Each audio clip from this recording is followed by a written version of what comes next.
وجوہہم قطرۃ ولا ذلہ۔ تجوید میری ایک یعنی اسپیشلٹی ہے، میں نے اتنا چیلنج کیا تھا کہ امام کعبہ بھی پروننسیشن غلط پڑتا ہے۔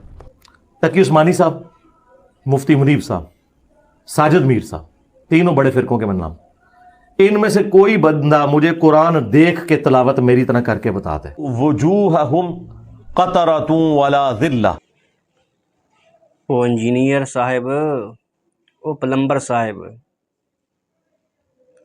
قرآن غلط پڑھ رہا ہے۔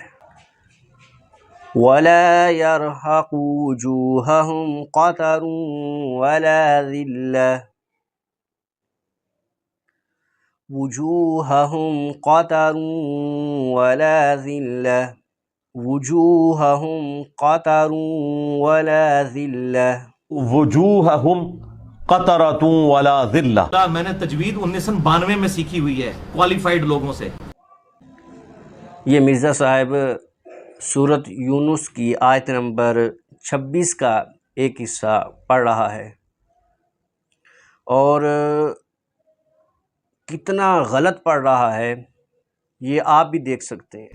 قطرۃ ولا ذلہ۔ مرزا صاحب، قرآن کے اندر کسی لفظ کو بڑھا دینا یا کم کر دینا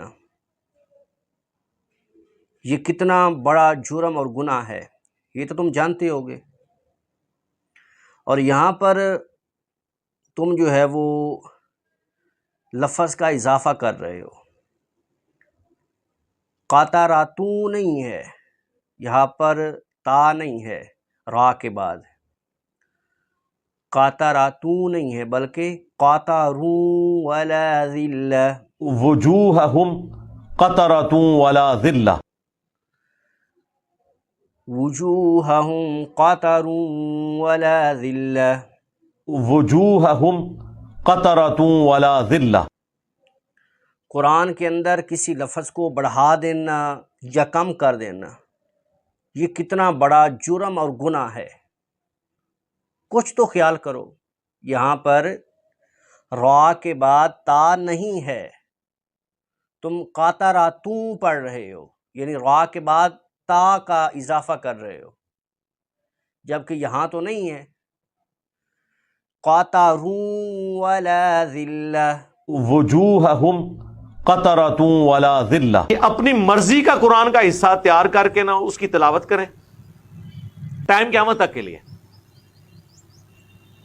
اور مجھے کہیں کہ یہ ہم نے تلاوت کی ہے، تم اس طرح کی کر کے بتاؤ، میں وہی صورت اسی طریقے سے اس سے بہتر تلاوت کروں گا۔ تجوید میری ایک یعنی اسپیشلٹی ہے، علماء اکثر قرآن غلط پڑھتے ہیں۔ کوئی بندہ مجھے قرآن دیکھ کے تلاوت میری طرح کر کے بتا دے۔ ہاں میں مانتا ہوں تم جیسا قرآن کوئی نہیں پڑھ سکتا، میں مانتا ہوں، اور واقعی تو جیسا غلط کوئی پڑھ ہی نہیں سکتا۔ وجوہہم قطرۃ ولا ذلہ۔ کوئی بندہ مجھے قرآن دیکھ کے تلاوت میری طرح کر کے بتا دے۔ وجوہہم قطر ولا ذلہ۔ وجوہہم قطرۃ ولا ذلہ۔ تو نالائق ہے، نالائق کا نالائق ہی رہنا تو۔